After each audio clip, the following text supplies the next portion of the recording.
Selamat sore Bapak Ibu Saudara yang dikasihi Tuhan. Shalom. Puji Tuhan, kembali kita boleh hadir di tempat ini untuk memperingati kenaikan Tuhan kita Yesus Kristus.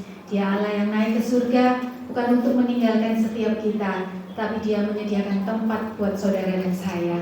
Terima kasih. Mari kita mau datang kepada Tuhan, kita mau naikkan doa kita di hadapan Tuhan. Bapak, kami mengucap syukur Tuhan buat sore hari ini. Kembali kami boleh beribadah, kembali kami boleh berkumpul bersama-sama Tuhan, untuk kami boleh memuji dan menyembah Engkau ya Bapa. Kami boleh percaya bahwa Engkau Tuhan yang sudah mati, Engkau Tuhan yang sudah bangkit, Engkau Tuhan yang sudah naik ke surga ya Bapa. Dan kami percaya Tuhan sediakan tempat buat kami orang-orang yang Tuhan kasihi di tempat ini. Terima kasih Bapa, terima kasih. Dan biarlah kami boleh terus setia kepada-Mu Tuhan. Kami boleh terus setia melakukan setiap kehendak-Mu Bapa. Sehingga ketika Engkau datang kedua kalinya, Engkau mau dapati iman kami Tuhan tetap di hadapan Tuhan. Kami boleh berdiri tetap setia Tuhan menyatakan iman kami Bapa. Terima kasih Tuhan Yesus, terima kasih. Berkati teman-teman kami, saudara seiman kami yang mungkin masih dalam perjalanan. Tuhan hantar, sertai mereka sampai ke tempat ini dengan selamat. Kami percaya Tuhan, Engkau Allah yang hadir, Engkau Allah yang menguasai setiap ruangan ini, Engkau Allah yang menguasai setiap hati kami Tuhan. Dan kami percaya Engkau memberkati setiap kami umat-Mu. Terima kasih Tuhan, terima kasih. Kami serahkan ibadah ini dari awal, pertengahan hingga akhirnya hanya di dalam nama Tuhan Yesus Kristus. Haleluya. Engkau Tuhan di atas segala Tuhan, Engkau Raja di atas segala Raja Tuhan. Kami mau naikkan segala pujian kami yang terbaik hanya bagi-Mu Yesus. Terima kasih Yesus, terima kasih. Yesus kami puja, kami sembah sebagai Raja. Berdiri di tengah kami, ditinggikan dan dipuji. Yesus kami puja, kami sembah sebagai Raja.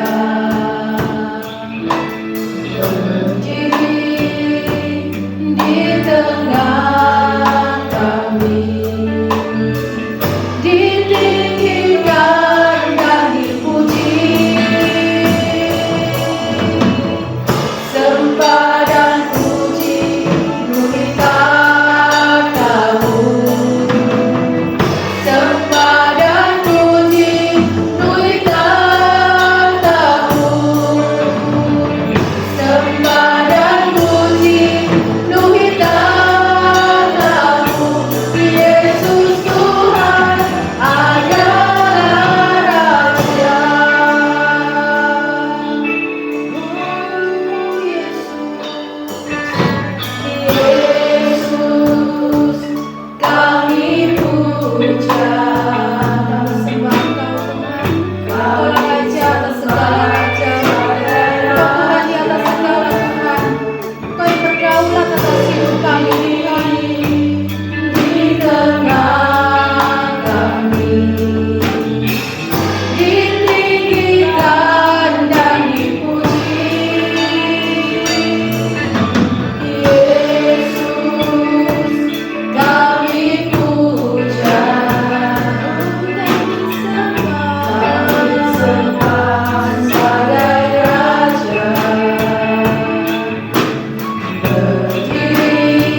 Bagi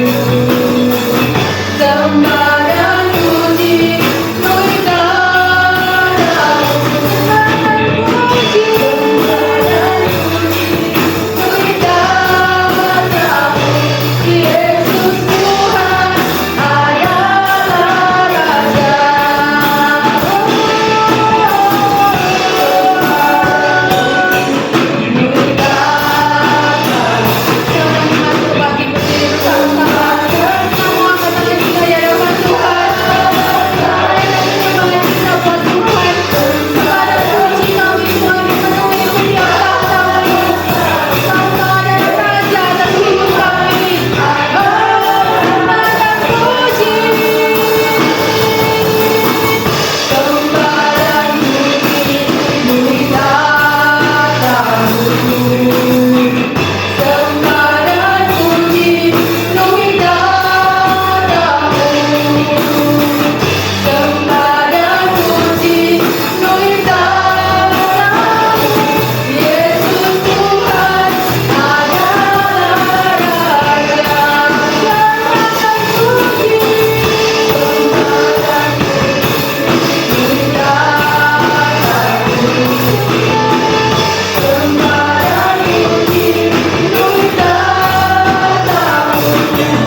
Terima kasih Tuhan.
memperingati kenaikan Tuhan Yesus.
menghadiri hadirat Tuhan.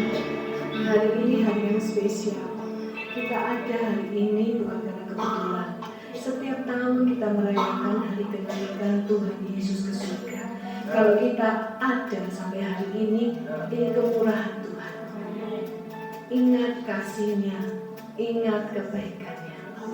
Tidak ada perkara besar dalam hidup kita yang tidak bisa Tuhan selesaikan. Dia mati, bangkit, dan naik ke surga, menyediakan tempat, memberikan Roh Kudus-Nya untuk kita semua. Sebab itu kita hampiri sekali lagi hadirat Tuhan. Angkat tangan kalian. Kita mau merendahkan hati dan hidup kita di hadapan Tuhan. Kita minta Roh Kudus menjamah setiap kita. Kita pujikan pujian ini sekali lagi. Kita mohon urapan Tuhan terjadi pada malam hari ini. Datanglah sekarang, penuhi kami, amin, dengan kuasa-Mu, urapi kami sekarang ini, amin Tuhan, dengan api Roh-Mu. Datanglah sekarang, penuhi kami dengan kuasa. Urapi kami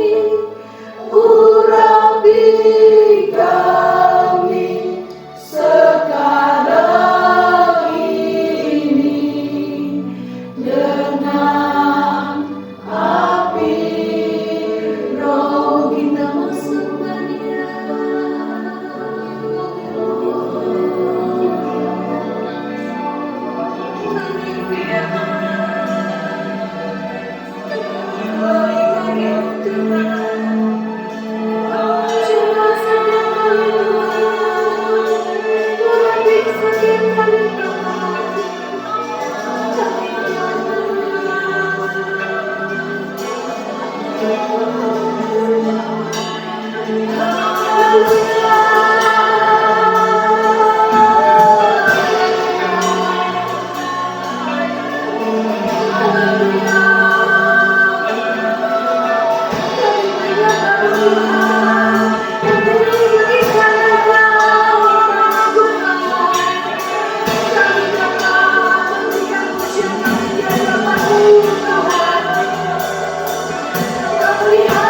Hati kami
Terima kasih Tuhan Yesus.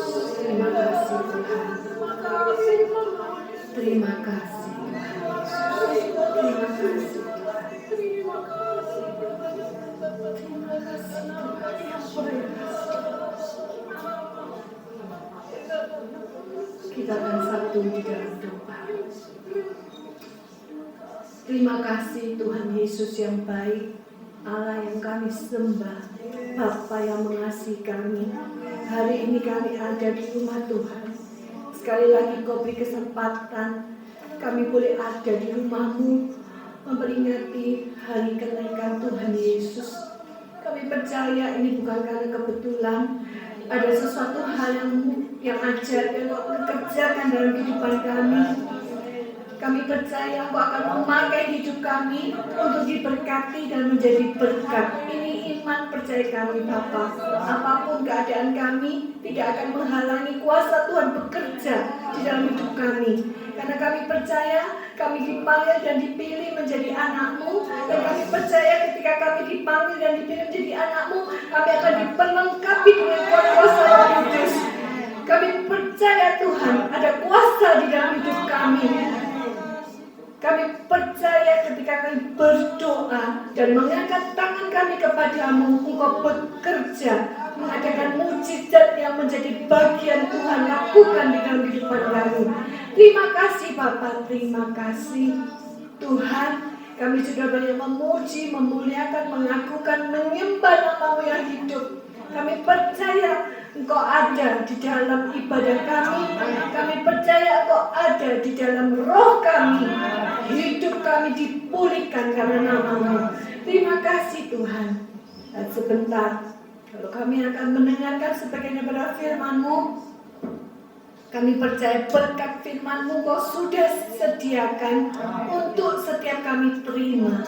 Saat itu Roh Kudus kuasai setiap kami, buka telinga pikiran kami, sehingga kami boleh mendengar dan merenungkan setiap kebenaran firman-Mu. Dan kebenaran firman-Mu boleh kami taruh dalam hati kami. Tidak hanya kami taruh, tetapi kami lakukan dalam kehidupan kami sebagai tanda kami mengasihi Tuhan.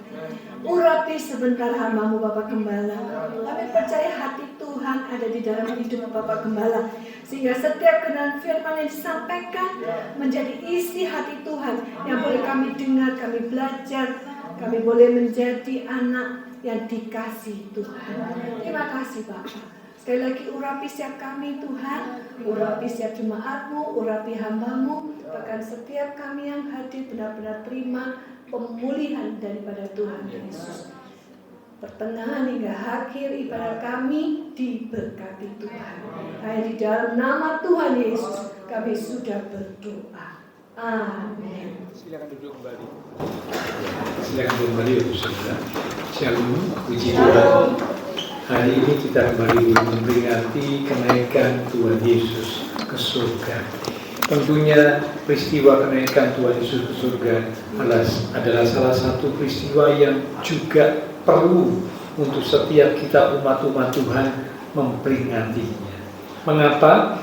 Karena Tuhan yang kita sembah bukan hanya datang ke dunia, lahir, datang ke dunia menjadi manusia, lalu kemudian bangkit, mati dan bangkit, tetapi kemudian Tuhan juga naik ke surga. Nah, tentunya peristiwa kenaikan Tuhan Yesus ke surga memberikan beberapa makna yang perlu kita tahu dan kita pegang serta kita percaya, sehingga membuat iman kita menjadi semakin teguh. Nah, karena itu saya mengajak kita akan belajar bersama.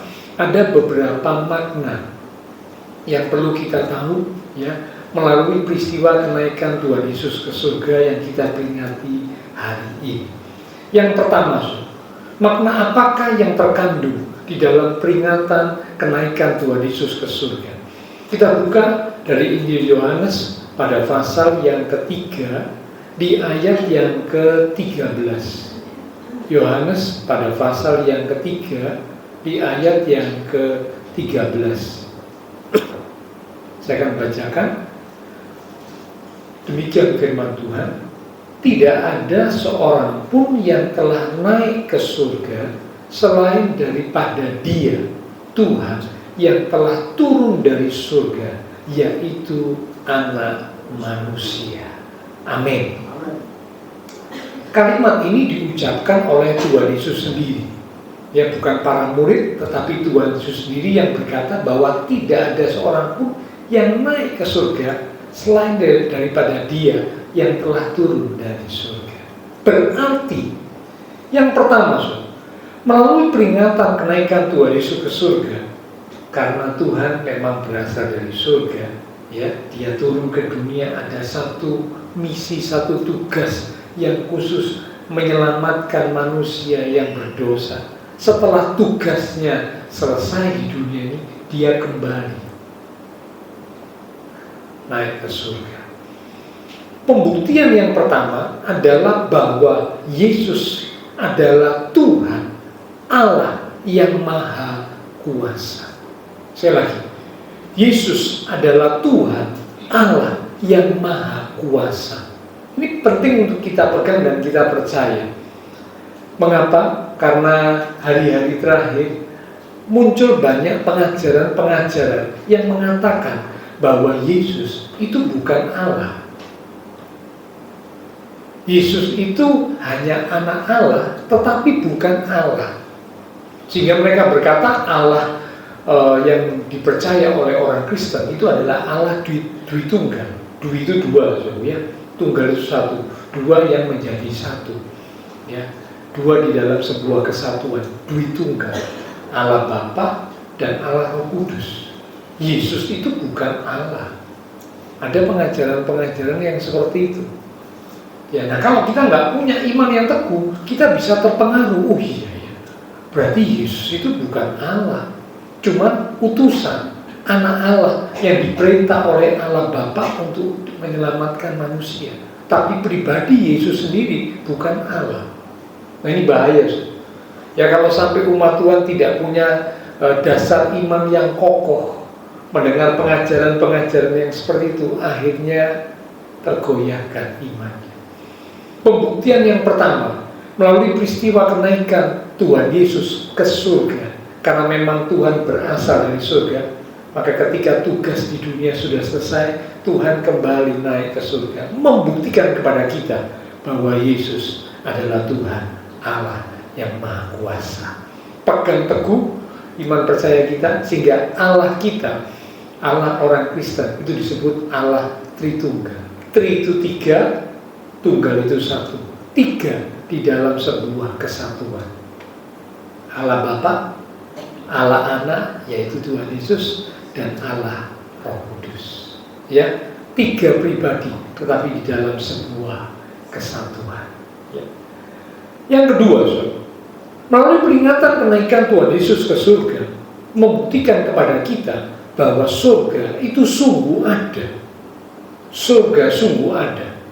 Ada pandangan orang-orang tertentu yang berkata bahwa surga itu belum tentu ada. Bahkan ada yang berkata surga itu tidak ada. Ya hidup manusia ini cuma di dunia ini. Kalau hidup di dunia selesai, habis lenyap. Ya sudah, habis perkara. Tidak. Surga ada. Dibuktikan apa? Tuhan Yesus naik ke surga. Berarti surga itu sungguh ada. Kalau surga sungguh ada, maka neraka itu juga sungguh ada. Ujian sekolah minggu dulu berkata di dalam dunia ada dua jalan, lebar dan sempit, mana kau pilih? Yang lebar api, jiwamu mati. Tapi yang sempit itu jiwa berglori, penuh menuju surga, keselamatan hidup yang kekal. Surga ada, neraka juga ada.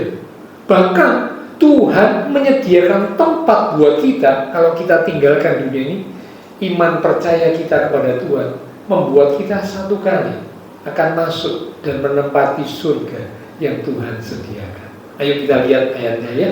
Yohanes pasal 14 di ayat yang pertama sampai dengan ayat yang ketiga. Yohanes 14 di ayat pertama sampai dengan ayat yang ketiga. Demikian firman Tuhan, judul perikopnya Rumah Bapa. Janganlah gelisah hatimu, percayalah kepada Allah, percayalah juga kepadaku. Di rumah Bapakku, yaitu surga, banyak tempat tinggal. Jika tidak demikian, tentu aku mengatakannya kepadamu. Perhatikan kalimat berikut, sebab aku pergi ke situ, ke surga, naik ke surga, untuk menyediakan tempat bagimu.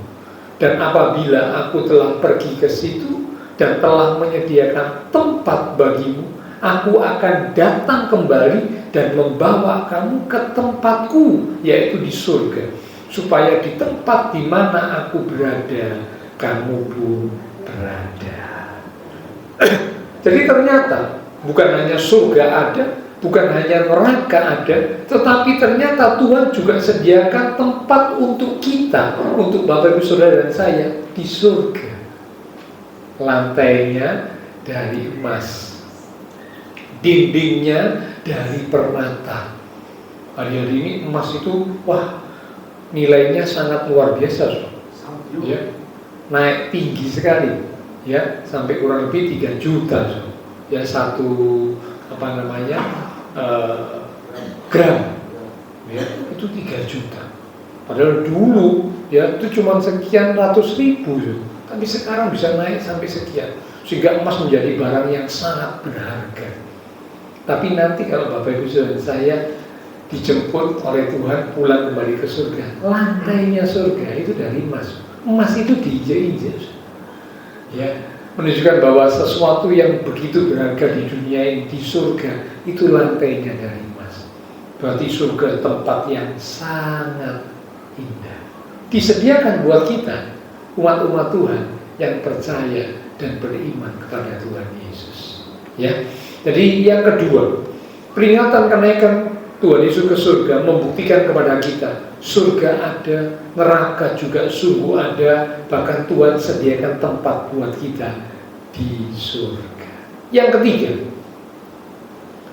peringatan kenaikan Tuhan Yesus ke surga memberi makna kepada kita yang ketiga, bahwa Tuhan naik ke surga, Tuhan menjadi pengantara buat kita, pengantara antara kita dengan Allah Bapa. Tuhan Yesus jadi pembela buat kita, Tuhan Yesus berdoa buat kita.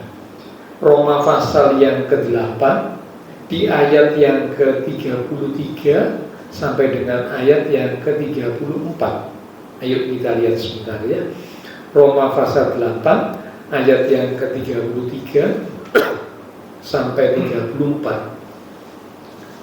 Siapakah yang akan menggugat orang-orang pilihan Allah?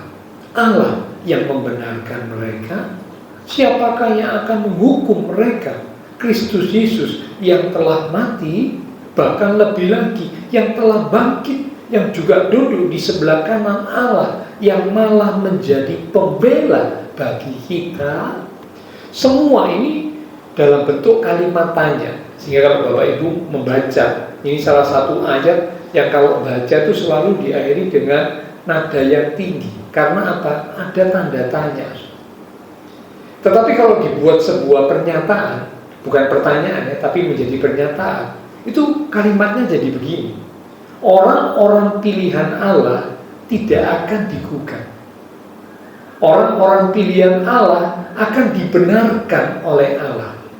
Orang-orang pilihan Allah tidak akan dihukum.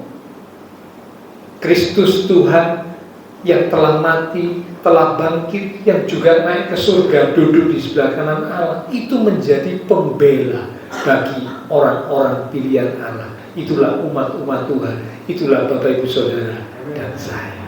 Tuhan jadi pembela buat kita. Ya, kalau Tuhan jadi pembela kita luar biasa. Satu ayat berkata, jika Allah ada di pihak kita, siapakah lawan kita? Tuhan jadi pembela. Bahkan Tuhan berdoa buat kita. Nah, di dalam Yohanes pasal 17 di ayat yang ke-9. Ayo kita lihat sebentar ya. Saya agak banyak mengajak membaca Alkitab supaya Bapak Ibu semakin mantap bahwa semua ini berdasar firman Tuhan. Ya, bukan pikiran saya, tapi berdasar firman Tuhan. Yohanes 17 ayat yang ke-9. Aku berdoa untuk mereka. Ini perkataan Tuhan Yesus ya. Tuhan berdoa untuk mereka. Siapa mereka ini? Yang dimaksud mereka ini siapa? Lanjut kalimat berikut. Bukan untuk dunia aku berdoa, tetapi untuk mereka yang telah Engkau berikan kepadaku, sebab mereka adalah milik-Mu. Mereka sini ternyata bicara tentang umat Tuhan, bicara tentang Bapak Ibu Saudara saya sebagai anak-anak Tuhan, sebagai umat-umat Tuhan, sebagai milik Tuhan. Tuhan berdoa buat kita, bukan buat dunia. Ya, tadi kalimat yang kedua dikatakan bukan untuk dunia aku berdoa. Enggak, Tuhan tidak berdoa untuk dunia, tapi Tuhan khusus berdoa untuk Bapak Ibu Saudara saya sebagai umat-umat Tuhan yang adalah milik Tuhan. Ya, jadi yang ketiga, melalui peringatan kenaikan Tuhan Yesus ke surga, yang ketiga, Tuhan naik ke surga, Tuhan jadi pengantara buat kita, Tuhan berdoa buat kita, Tuhan jadi pembela buat kita, umat-umat Tuhan.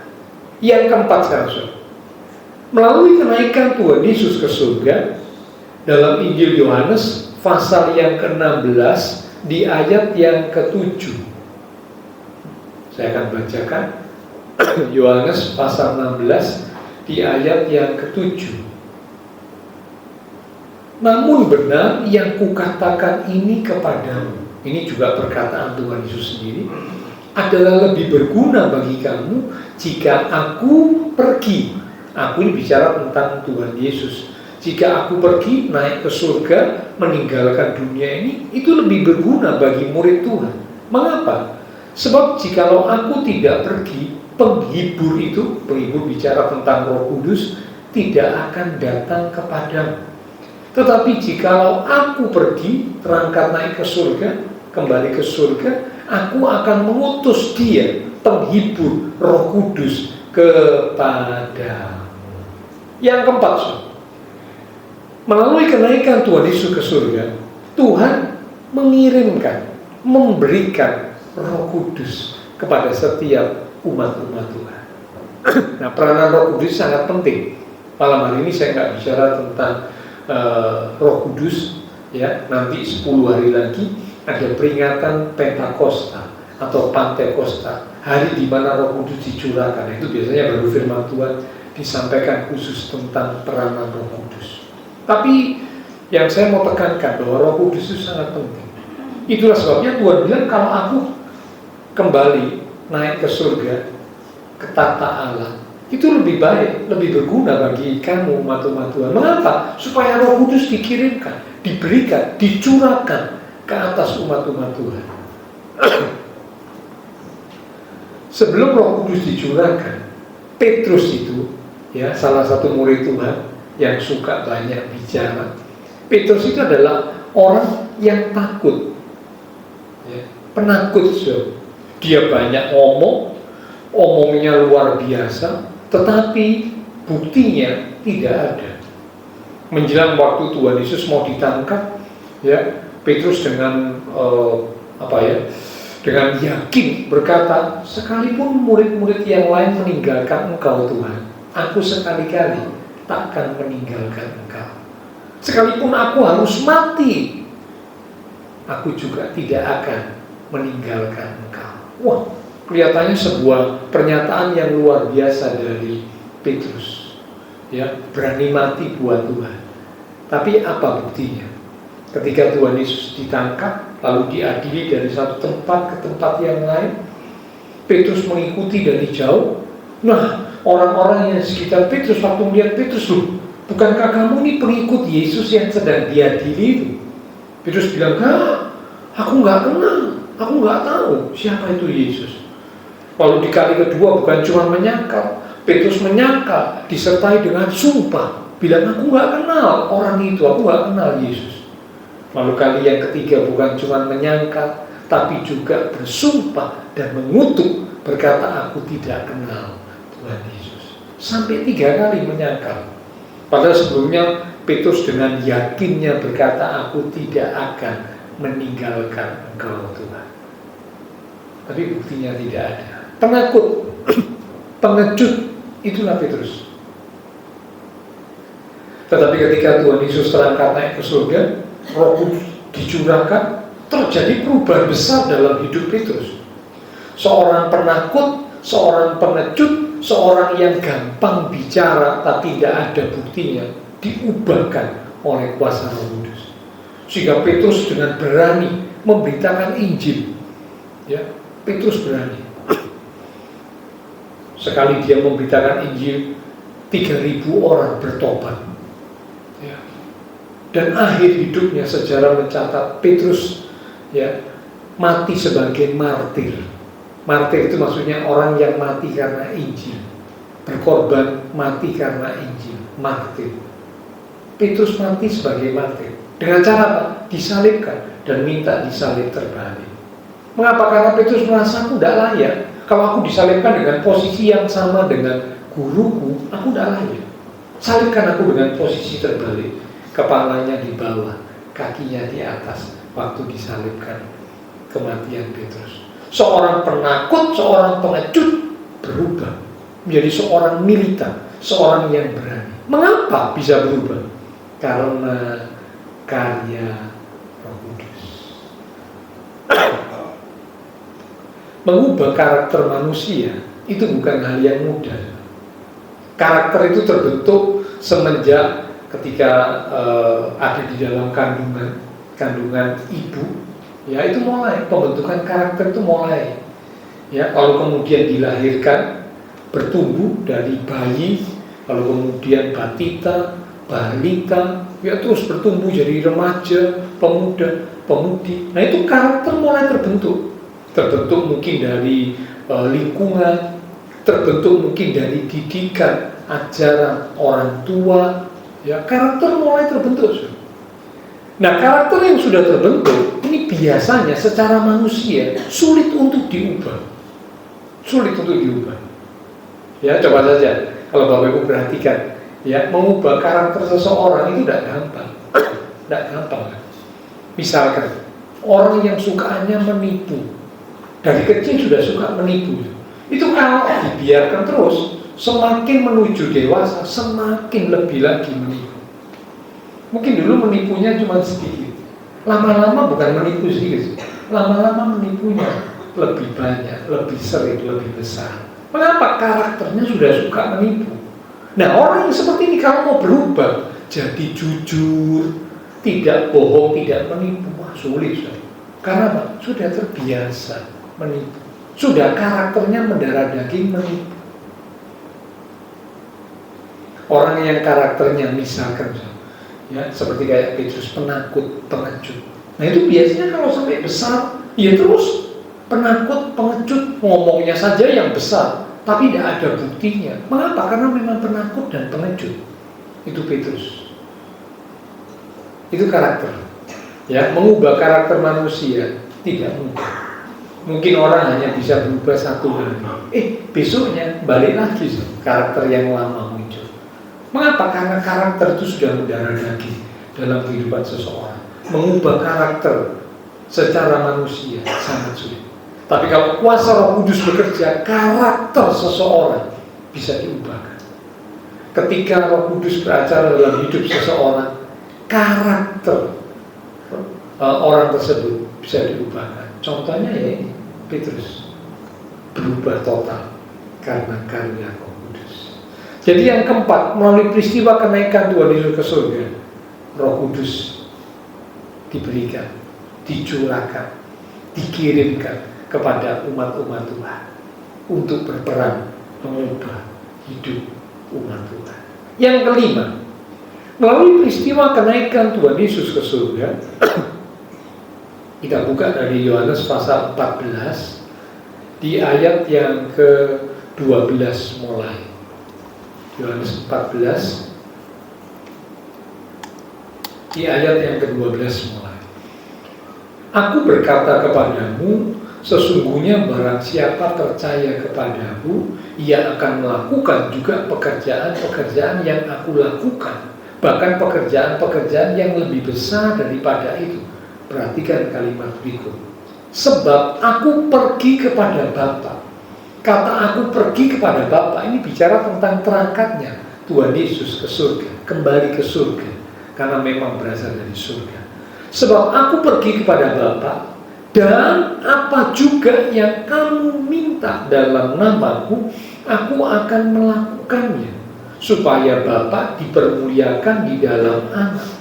Jika kamu meminta sesuatu kepadaku dalam namaku, aku akan melakukannya. Dua kali ada kalimat yang Tuhan bilang, kalau kamu minta dalam nama Tuhan, Tuhan akan melakukan. Dengan kata lain, melalui peristiwa kenaikan Tuhan Yesus ke surga, ada sebuah jaminan, ada sebuah kepastian bahwa setiap doa umat Tuhan itu pasti dijawab oleh Tuhan. Sekali lagi, doa umat Tuhan itu pasti didengar dan dijawab oleh Tuhan. Doa kita tidak pernah sia-sia. Nah, mungkin Bapak Ibu Saudara berkata, Pak, saya sudah berdoa, kok Tuhan tidak menjawab doa saya? Sebenarnya bukan Tuhan tidak menjawab, tetapi jawaban Tuhan itu ada 3 macam. Tentu Bapak Ibu tahu ya, jawaban Tuhan yang pertama ini yang paling disukai oleh umat Tuhan waktu berdoa, merindukan atau mengharapkan sesuatu, kita minta, lalu Tuhan bilang, ya, aku beri. Wah, ini paling senang. Tuhan bilang ya. Jawaban doa yang kedua, Tuhan bilang tidak. Nah, ini biasanya banyak orang tidak suka. Loh, aku minta kok Tuhan tidak ngasih, berarti Tuhan tidak sayang kepadamu. Enggak, bukannya Tuhan tidak sayang, tetapi ingat, Tuhan yang berkuasa, itu yang memegang kendali, yang berdaulat atas hidup kita. Saudara ingat Rasul Paulus pernah berdoa sampai 3 kali. Rasul Paulus minta, Tuhan kalau boleh duri dalam daging ini diambil, dicabut. Duri dalam daging ini kiasan, saudara ya, bukan bicara tentang benar-benar ada duri dalam tubuh atau daging Paulus, bukan. Tapi ini bicara tentang kiasan, sesuatu yang membuat sakit, ya, sesuatu yang membuat sakit secara tubuh. Ya, ditafsirkan ada 2 arti. Yang pertama, duri dalam daging itu bicara tentang tantangan, kesulitan Paulus dalam melayani Tuhan. Memang tantangan Paulus dalam melayani Tuhan itu berat, so. Ya, dianiaya, dilempari batu, ya, dan sebagainya, berat. Tantangan dalam pelayanan.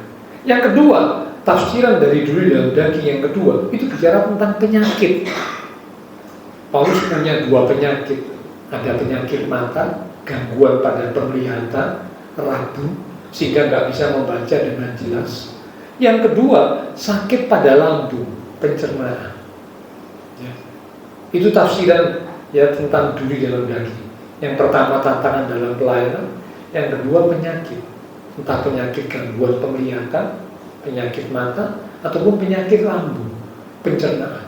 Nah, Paulus berkata 3 kali aku minta supaya duri dalam daging itu dicabut, diambil. Tetapi apa jawaban Tuhan? Tuhan bilang tidak. Sampai 3 kali minta, tidak. Cukuplah kasih karuniaku bagimu, kata Tuhan kepada Paulus. Justru dalam kelemahan, kuasa Tuhan menjadi sempurna. Nah, saudara bayangkan, kalau Rasul Paulus yang dipakai Tuhan luar biasa, doanya saja Tuhan bisa jawab tidak. Nah, apalagi kita. Seringkali tanpa kita sadari, permintaan kita itu bukan sesuatu yang sesuai dengan apa yang Tuhan mau. Permintaan kita seringkali ingin memuaskan keinginan kita. Ya, aku ingin begini Tuhan, aku ingin begitu Tuhan. Ya, minta, ya boleh saja minta. Tapi kalau memang Tuhan tidak berkenan, tidak sesuai dengan kehendak Tuhan, Tuhan bilang tidak, ya jangan kecewa. Karena apa? Tuhan tahu yang terbaik buat kita. Itu jawaban Tuhan yang kedua, tidak. Jawaban Tuhan yang ketiga adalah tunggu. Tunggu. Dibutuhkan kesabaran. Waktu Maria dan Marta kirim kabar kepada Tuhan Yesus, dia yang kau kasihi Lazarus sakit. Ya, Maria, Marta, dan Lazarus ini kakak beradik, dekat dengan Tuhan Yesus. Nah, Tuhan kalau ke Betania itu sering berada di rumah Marta, Maria, dan Lazarus. Nah, satu ketika Lazarus sakit cukup berat. Ya, nah karena sakit cukup berat, Maria, Marta kirim kabar supaya Tuhan Yesus segera datang menyembuhkan Lazarus. Itu harapan Marta dan Maria. Tetapi Alkitab mencatat Tuhan Yesus sengaja menunda. Maria dan Marta disuruh nunggu sampai akhirnya Lazarus mati. Baru Tuhan Yesus datang. Jadi waktu Tuhan datang, Lazarus sudah mati 4 hari. Ya bukan kebetulan, sekali lagi bukan kebetulan. Dalam Tuhan itu tidak ada kebetulan. Tuhan Yesus sengaja lakukan hal itu. Supaya apa? Umat Tuhan, murid Tuhan melihat kemuliaan Tuhan. Ya, kuasa Tuhan dinyatakan. Dan waktu Tuhan datang, sepertinya bagi Maria dan Marta terlambat. Tuhan, sekiranya Engkau datang lebih cepat, Lazarus saudaraku tidak akan mati. Sepertinya terlambat. Tapi sekali lagi bagi Tuhan tidak ada yang mustahil. Pertolongan Tuhan tidak pernah terlambat. Tuhan selalu menyatakan jawaban doa pertolongan itu tepat waktu. Tidak terlalu cepat, namun juga tidak terlambat. Pas waktunya, tepat waktu. Akhirnya Lazarus yang sudah 4 hari mati bangkit. Kuasa Tuhan dinyatakan, Tuhan dipermuliakan. Ya, jadi yang kelima, ada jaminan bahwa setiap doa yang kita minta dalam nama Tuhan Yesus itu pasti didengar dan dijawab Tuhan. Tapi jawabannya apa? Terserah Tuhan. Tuhan mau jawab ya, puji Tuhan. Tuhan jawab tidak, puji Tuhan. Tuhan jawab tunggu, puji Tuhan. Karena Tuhan tahu yang terbaik buat kita. Yang keenam sekarang, yang terakhir. Jadi yang pertama, melalui peringatan kenaikan Tuhan Yesus ke surga, membuktikan bahwa Yesus yang kita sembah sungguh adalah Tuhan, adalah Allah yang Maha Kuasa. Berasal dari surga, ya kembali ke surga, duduk di sebelah kanan Allah Bapa. Yang kedua, membuktikan kepada kita bahwa surga neraka itu sungguh ada. Dan Tuhan menyediakan tempat buat kita di surga. Yang ketiga, Tuhan jadi pengantara. Tuhan berdoa buat kita. Tuhan jadi pembela buat kita, umat-umat Tuhan yang percaya kepada-Nya. Yang keempat, dikirimkan Roh Kudus. Dengan terangkatnya Tuhan Yesus ke surga, kembali ke surga, ya, naik ke surga, Roh Kudus dicurahkan, Roh Kudus dikirimkan, Roh Kudus diberikan. Umat Tuhan yang membuka dirinya dan hatinya untuk Roh Kudus beracara dalam hidupnya, saya percaya pasti terjadi perubahan. Seperti yang dialami oleh murid-murid Tuhan Yesus. Salah satunya Petrus. Yang kelima, ada sebuah jaminan jawaban doa. Kalau Bapak Ibu Saudara saya berdoa dengan sungguh di dalam nama Tuhan Yesus, dikatakan ada jaminan Tuhan mendengar dan menjawab doa kita. Doa kita tidak pernah sia-sia. Ya. Tapi jawabannya apa? Terserah Tuhan. Bisa ya, bisa tidak, bisa juga tunggu. Yang keenam, yang terakhir, kita buka dari Kisah Para Rasul pasal yang pertama di ayat yang ke-11. Kisah Para Rasul pasal yang pertama di ayat yang ke-11.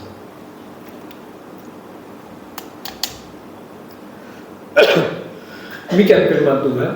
Dan berkata kepada mereka, siapa yang berkata? Kalau Bapak Ibu baca kalimat sebelumnya, ayat sebelumnya, itu adalah 2 orang yang berpakaian putih malaikat Tuhan yang diutus untuk menyampaikan pesan kepada murid-murid Tuhan, ya. Dan berkata kepada mereka, "Hai orang-orang Galilea, mengapakah kamu berdiri melihat ke langit?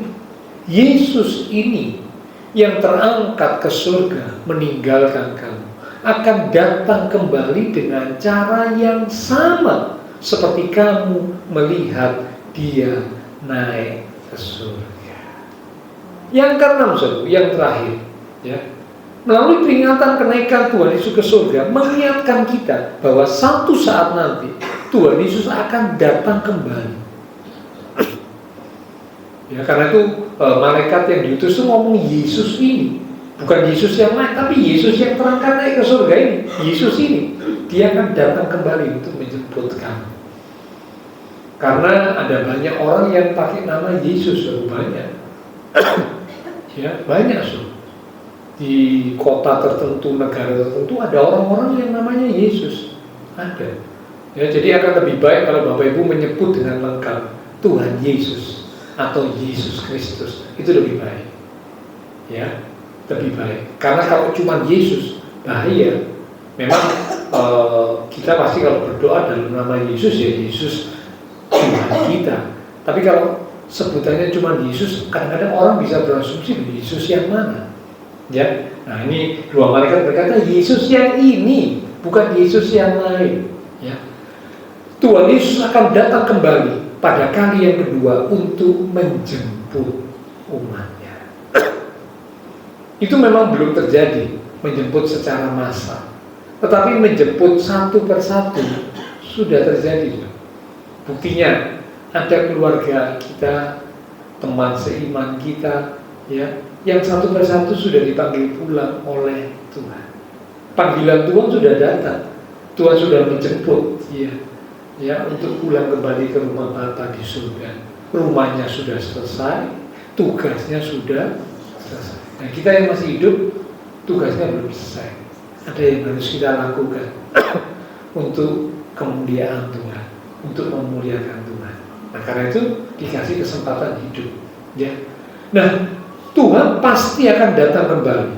Nah, seringkali ada orang-orang yang mengejek, berkata, "Loh, katanya dari dulu Tuhan bilang mau datang kali yang kedua. Mana? Sampai sekarang tidak ada buktinya. Itu janji yang kosong. Tuhan ingkar janji." Ayo kita baca ya, sebagai ayat yang terakhir. Apakah benar Tuhan itu ingkar janji? Kita buka 2 Petrus pasal yang ketiga. Pemusik bersiap ya. 2 Petrus pasal yang ketiga. Di ayat yang ke-4 mulai. Saya baca mulai ayat 3 dulu. 2 Petrus pasal 3 di ayat yang ketiga. Yang terutama harus kamu ketahui ialah bahwa pada hari-hari zaman akhir akan tampil pengejek-pengejek dengan ejekannya. Apa ejekannya? Ayo kita baca kalimat berikut, yaitu orang-orang yang hidup menuruti hawa nafsunya. Kata mereka, ini ejekan pengejek itu ya, di manakah janji tentang kedatangannya itu? Sebab sejak bapak-bapak leluhur kita meninggal, segala sesuatu tetap seperti semula pada waktu dunia diciptakan. Dan ditutup dulu ya. Jadi ternyata ada, kita menulis ada pengejek-pengejek berkata dari dulu dibilang Tuhan mau datang jemput umatnya. Tuhan akan datang pada kali yang kedua menjemput umatnya. Mana buktinya? Dari dulu diomong tidak pernah terjadi apa-apa. Berarti Tuhan itu omong kosong. Tuhan itu ingkar janji. Apa betul demikian? Lanjut. Lompat sekarang di ayat yang ke-9. Tetap 2 Petrus 3 ayat yang ke-9. Akan tetapi saudara-saudaraku yang kekasih, 9, Tuhan tidak lalai menepati janjinya, sekalipun ada orang yang menganggapnya sebagai kelalaian.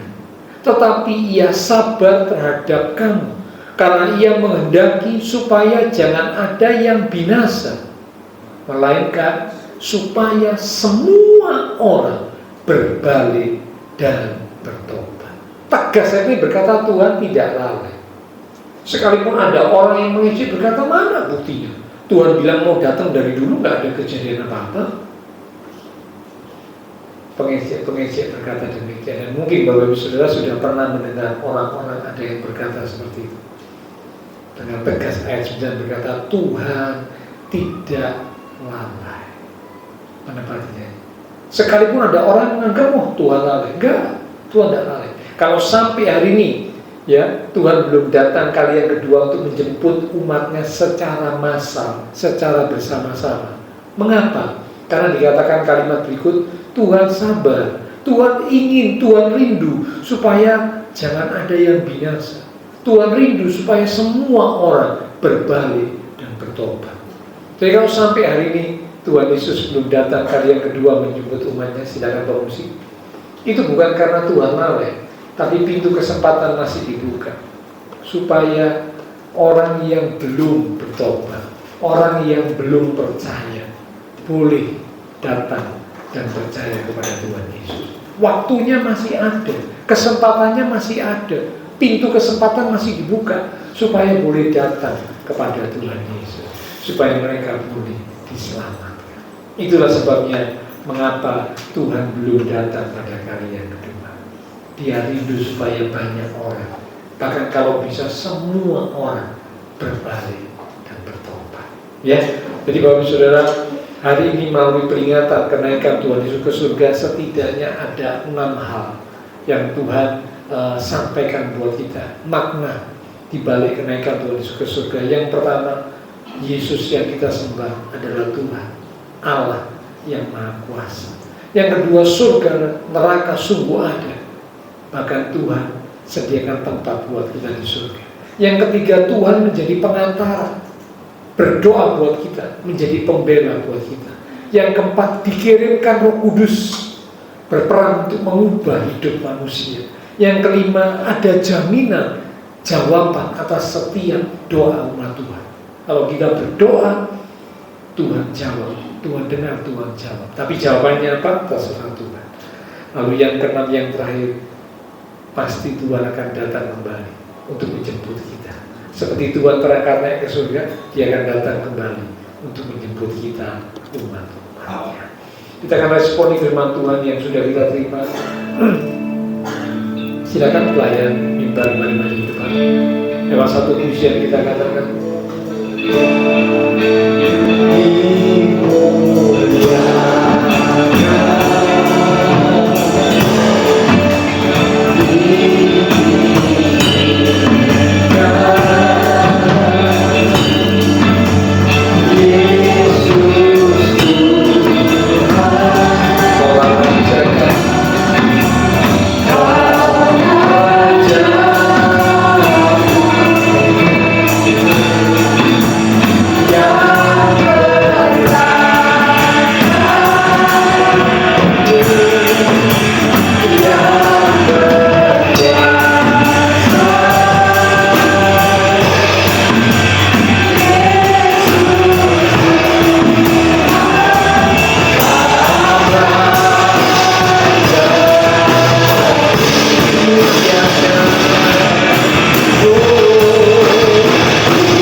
Mari kita satu dalam doa. Hamba terbatas untuk berkata dan menjelaskan. Tetapi Roh Kudus, bila Engkau boleh mengingatkan setiap firman yang sudah kami terima bersama, sehingga sungguh melalui peringatan kenaikan Tuhan Yesus ke surga, iman setiap kami semakin diteguhkan. Kami tidak tergoyahkan. Situasi kesulitan apapun yang kami hadapi tidak membuat iman kami goyah, karena Tuhan yang kami sembah adalah Tuhan yang mati, Tuhan yang bangkit, dan Tuhan yang naik ke surga, dimuliakan duduk di tahta kerajaan Allah.